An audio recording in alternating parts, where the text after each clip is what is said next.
April মাসের মাঝামাঝি সময়ে ব্যাঙ্গালোরের আলসুর বলে একটি জায়গা আছে, যেখানে প্রত্যেক বছর রাত্রিবেলায় এই 11টা-12টা থেকে শুরু হয় মেলাটি।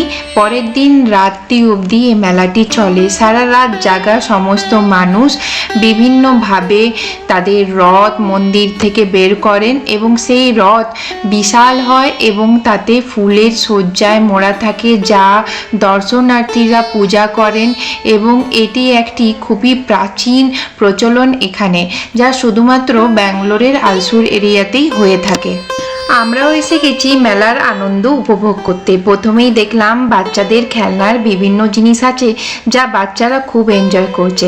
এখন যেহেতু ব্যাঙ্গালোরে প্রচুর গরম পড়েছে, তাই এই কাকিমার আখের বিজনেসটা ভালোই চলবে, কারণ আখের রস তো গরমে সবারই ভালো লাগে। দোকানটা এখনো শুরু হয়নি, তাই আমরা চলে গেলাম আইসক্রিম খেতে। মেলাতে আইসক্রিম না খেলে হয়? মেলাতে আইসক্রিম খাওয়া। ব্যাঙ্গালোরে বসেও মেলা দেখা যায়, বলো। এই যে রথের স্ট্রাকচারটা নিয়ে যাওয়া হচ্ছে, কি সুন্দর অ্যাট্রাকটিভ লাগছে, তাই না? তো এটাকেই ফুল দিয়ে সাজিয়ে ওরা রাত্রেবেলায় বের করবে।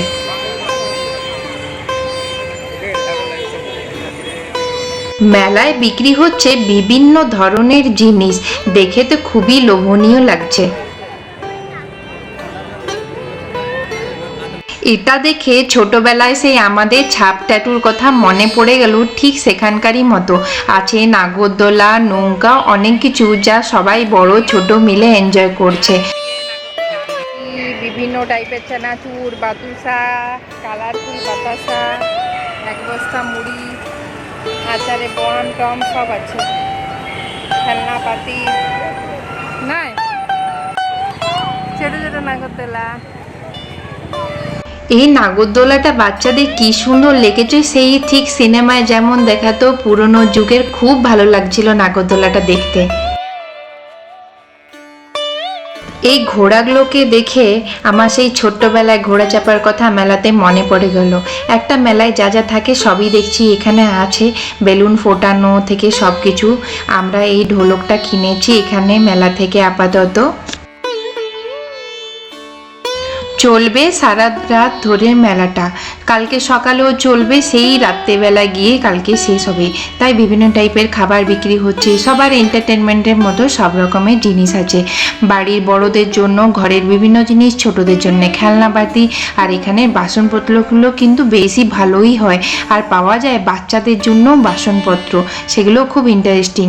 খুব আশ্চর্যভাবে আমি এখানে দুর্গা ঠাকুরের মুখও দেখতে পেলাম, যেটা কুলোর মধ্যে ছিল। তার সঙ্গে ছিল এই ক্রুশের কাজের বিভিন্ন টাইপের জিনিস। তার সঙ্গে সাউথ ইন্ডিয়ান যে ফুলের মালাগুলো হয়, মানে নকল ফুলের মালা, সেগুলোও বিক্রি হচ্ছিল। এই হলো সেই বাচ্চাদের খেলনাগুলো যেগুলোর কথা বলছিলাম। এগুলো আমার কি যে কিউট লাগছিল, আমিও বেশ কয়েকটা নিয়ে নিয়েছি। যারা মিনিয়েচার কিচেনের সেট আপ রাখতে ভালো লাগে, তাদের কিন্তু এই জায়গাটা বেশ ভালো লাগবে। এর সাথে বিক্রি হচ্ছিল বিভিন্ন মাটির মূর্তি বা শোপিস। চলো তোমাদের এবারে মেলার মেন আকর্ষণের দিকে নিয়ে যাই, যেটার জন্য সমস্ত মেলার এই আয়োজন। সেই হচ্ছে পালকি সাজানো। এটা হনুমান মন্দিরের বাইরে পালকি। এটা পুরো অরিজিনাল ফুল দিয়ে তৈরি, কি সুন্দর যে গন্ধ আসছে এত দূর থেকেও। আর এই হচ্ছে শিব মন্দির, এখানে সোমেশ্বর মন্দির নামে পরিচিত। তার বাইরে পালকিটা তৈরি হচ্ছে, এখনো এটা অনেকটা কাজ বাকি আছে। সব থেকে ভালো বিষয় হলো এই পুরো পালকিটা ফুল দিয়ে তৈরি বাইরেটা। শিব আর পার্বতী দেবীর বিবাহ উৎসব ঘিরে এই পালকি অনুষ্ঠান। এটা খুবই একটা প্রাচীনতম রীতি এই জায়গার। প্রবেশ করলাম মন্দিরের ভেতরে। এখানে পালকির যে বিভিন্ন অংশগুলো আলাদা আলাদা মানুষকে দায়িত্ব দেওয়া আছে, তারা সেটাকে অ্যারেঞ্জ করছে। প্রত্যেকটা মন্দির থেকে ছোট বড় বিভিন্ন রকমের পালকি বেরোবে, তারপর সেগুলো লাইন বাই লাইন যাবে প্রসেশন করতে করতে। সেটা মোটামুটি মাঝরাত থেকে কালকে বিকেল অবধি চলবে। পালকিগুলো বিভিন্ন শেপের আর সাইজের বানানো হয়। মূলত এখানে বেলি ফুল, রজনীগন্ধা ফুল, গোলাপ ফুল আরও বিভিন্ন ধরনের ফুল, পাতা, ঘাস এগুলো ইউজ করে পালকিগুলো বানানো হয়। খুবই সূক্ষ্ম ছোট ছোট ডিটেলিংয়ের কাজ, খুবই ধৈর্য ধরে অনেকক্ষণ ধরে করতে সময় লাগে, আর সবাই মিলে এটাতে সহযোগিতা করে। ওখানে দেখতেই পাচ্ছ ওখানে গান বাজনাও হবে, খানিকক্ষণ পর থেকে শুরু হবে। এই মন্দিরটা যেহেতু অনেকটা বড় আর অনেকগুলো পালকি এখান থেকে বের হয়, তার জন্য বিভিন্ন জায়গায় মন্দিরে এই কাজগুলো হচ্ছে, সেটাই আমরা এখানে দেখতে এসেছি। এটা চারদিকে বানাচ্ছে, কি সুন্দর লাগছে না? গন্ধে ভরে গেছে পুরো জায়গাটা, বলো। দারুণ গন্ধ। আমরা রাত্রেবেলা এখন বাজছে 10:30, তো মন্দিরে এসেছি। বিভিন্ন মন্দির থেকে পালকি বেরো হয়, সেটার যে সাজানো হচ্ছে ফুলের সজ্জাগুলো কালকে বেরোবে অ্যাকচুয়ালি।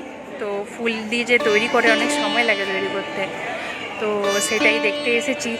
এমনি পালকি বেরোতে বহুবার দেখেছি এখানে, কিন্তু এই ফুলটা কীভাবে তৈরি করে, পালকি এক একটা পার্ট আলাদা আলাদাভাবে, এই জায়গাটা যেহেতু বড় এখানটা ইউজ করা হচ্ছে, বিভিন্ন মন্দির থেকে আলাদা আলাদা ছোটো বড় বিভিন্ন টাইপের পালকি বেরোয়, সেটাও দেখাবো তোমাদেরকে। তো বেশ ভালো, আর দারুণ গন্ধ ছাড়ছে চারদিকে। পারফিউমের দরকার নেই, একদম ন্যাচারাল পারফিউম। 10:30টার সময় আমরা প্রসাদ খাচ্ছি, দিয়েছে পোঙ্গল, এরকম এটা দেখাই।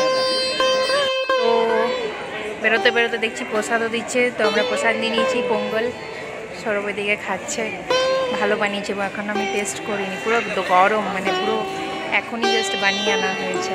আর এখন বাজে 10:30, আমাদের অলরেডি ডিনার হয়ে গেছে, তাও প্রসাদ কী করে ছাড়া যায়, তাই কি না? ধীরে ধীরে কাজ এগোচ্ছে, আর এই যে পালকিটা আছে সেটা লাইটটাও জ্বালিয়ে দেওয়া হয়েছে, বাকি জিনিসগুলো অ্যাসেম্বল করা হবে ধীরে ধীরে।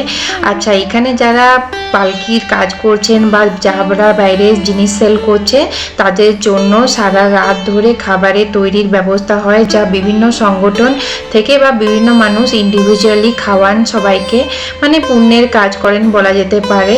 তো সারাদিনই এখানে কালকে খাবার পাওয়া যাবে। আজ রাত থেকে শুরু অলরেডি হয়ে গেছে, আর তোমাদের সাথে দেখা হচ্ছে এবারে সকালবেলায়। সারা রাত ধরে সবাই জাগন্ত, তার সঙ্গে ড্রামের আওয়াজ, পটকার আওয়াজ সারা রাত ধরেই পাওয়া যাচ্ছিল। তো সকালবেলায় বেরিয়ে গেছি পালকি দেখতে, তোমাদের সাথেও পালকির বিভিন্ন ফটো আমি শেয়ার করব। এখন এই মেলা ভাঙতে ভাঙতে সন্ধে হয়ে যাবে, মোটামুটি মানুষের ভিড় প্রচুর দেখা যাচ্ছে। চলো তোমাদের সাথে এই বিভিন্ন পালকির ফটোগুলো শেয়ার করি। ব্যাঙ্গালোরের আজও কিছু কিছু অংশ সেই সাবেকি গ্রামেই পড়ে আছে। চারদিকে ঝকঝকে ফুলের রথ, আমাদের রথযাত্রার থেকে অনেকটাই আলাদা। এক একটা সংস্কৃতি এক একটা জানলার মতো, যে জানলা দিয়ে জগৎটাকে অন্যভাবেও দেখা যায়। ভূগোল বদলালে কি হবে, সংস্কৃতি সবই একই সূত্রে বাঁধা। এটা তো আমাদের উৎসব নয়, তাও কি যে ভালো লাগছে এদের এই পুজো আর এইসব মেলা দেখে। দূরত্ব যখন বাড়ে আমরা নিজেদের শিকড়গুলোকে আঁকড়ে ধরতে চাই, কিন্তু খুবই আশ্চর্যের বিষয় হলো শিকড়গুলো তো সব মাটির নিচে একই সূত্রে বাঁধা। কর্ণাটকের এই গ্রাম সংস্কৃতি কোথাও যেন আমাদের সেই গ্রাম্য মেঠো সুরের সাথে একাকার হয়ে গেছে। ঘর থেকে দূরে আছি বটে, তবে উৎসবের এই সার্বজনীন ভাষাটা চিনে নিতে আর অসুবিধা হয় না।